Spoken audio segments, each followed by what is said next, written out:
کتاب میں میں نے بیان بھی کیا ہو.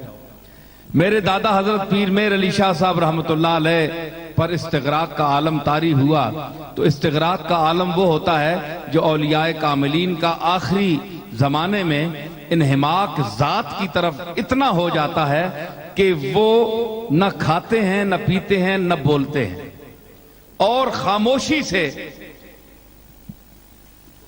وقت گزارتے ہیں. جو ان کا وقت مقرر ہے اس کو وہ گزارتے ہیں ایک خاص لگن کے ساتھ اور انہماک پورے انہماک ذات کی طرف. یہ منزل بڑی مشکل ہے. جو اس سے گزرا ہو اس کو پتا ہوتا ہے. یہ مقام کیسا ہے کہ نہ محل گفتگو ہے نہ مقام جستجو ہے. نہ محل گفتگو ہے نہ مقام جستجو ہے. دل بے نوان میرے جہاں چھاونی ہے چھائی. گفتگو ختم ہو جاتی ہے وہاں.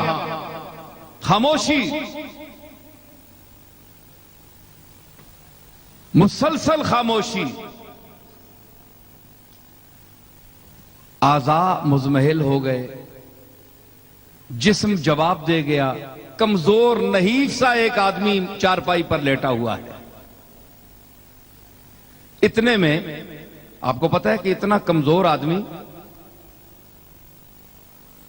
بول بھی نہیں سکتا.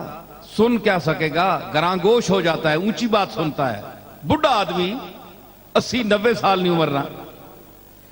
تو پیر میر علی شاہ صاحب کی اتنی محنت ریاضت عبادت پھر علمی دنیا میں ساری زندگی گزاری مطالعہ میں تو جسم کا کیا حال ہو گیا ہوگا. نکاحت کے آخری درجے پہ تھے.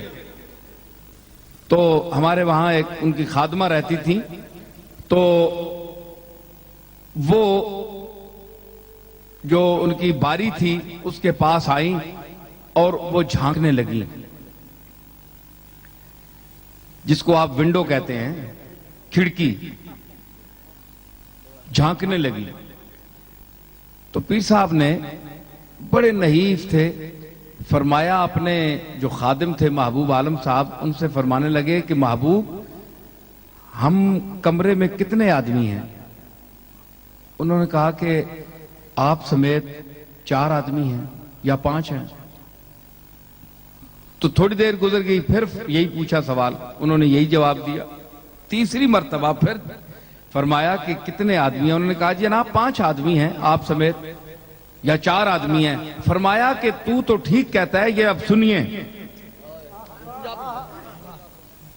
تو یہ ٹھیک کہہ رہا ہے کہ 4 آدمی ہیں لیکن میں تمہیں بتاؤں کہ میری سمجھ کے مطابق اس کمرے میں 5 آدمیوں کی سانس چل رہی ہے.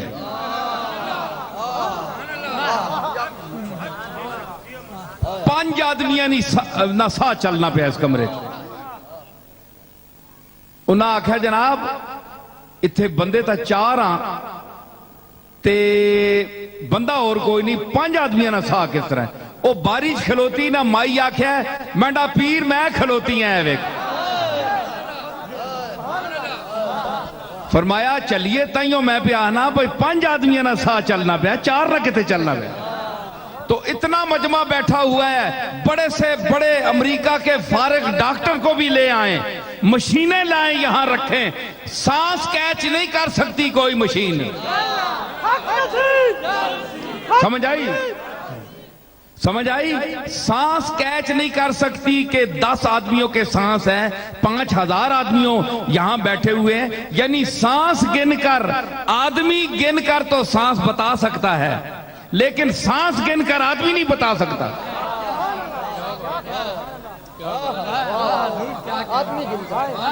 آدمی گن کر یہاں آپ آدمی گن لینا تو آپ کو پتہ چل جائے گا کہ اگر 10,000 آدمی کھڑا ہے یا بیٹھا ہے تو مطلب ہے کہ اس فضا میں 10,000 سانسیں چل رہی ہیں. یہ تو ٹھیک ہے یہ تو کوئی بات نہیں عام آدمی بھی کرتا لیکن آپ سانسیں گن کر آدمی نہ دیکھیں، سانسیں گن کر آدمی بتائیں۔ کوئی مشین لائیں، امریکہ سے لائیں، یہ نیو یارک والے میرے سامنے بیٹھے ہیں، یہ لے آئیں، تو کوئی ایسی مشین نہیں ہے۔ یہ وہ مشین ہے جو قدرت عطا کرتی ہے اپنے مقبول بندوں کو، اپنے خاص بندوں کو، جو ساری زندگی اس کی عبادت میں صرف کرتے ہیں، تو وہ ان کے قوا کو مطمئن نہیں کرتا۔ وہ یہ اگر کان، یہ اعضاء تھک جاتے ہیں، بوڑھے ہو جاتے ہیں، تو ان کی اندر کی دنیا جو ہے وہ جوان ہو جاتی ہے۔ ٹھیک ہے نا؟ تو جسم جو ہے یہ حادث ہے، حادث کا اس میں مرض بھی ہوتا ہے، بیمار بھی ہو جاتا ہے۔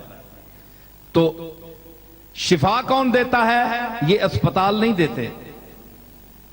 یہ آپ عقیدہ رکھے جو اب میں بات کہنے والا ہوں۔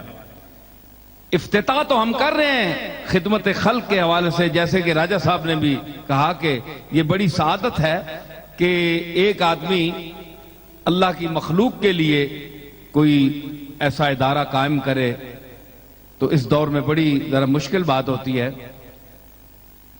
اس کے باوجود آپ نے یہ دیکھنا ہے کہ شفا اللہ نے دینی ہے۔ کوئی انسان، کوئی ادارہ، کوئی اسپتال نہیں دے سکتا۔ اگر شفا اسپتالوں میں ہوتی تو یہ بڑے بڑے جو لوگ جا کر امریکہ میں مرتے ہیں تو یہ کبھی نہ مرتے۔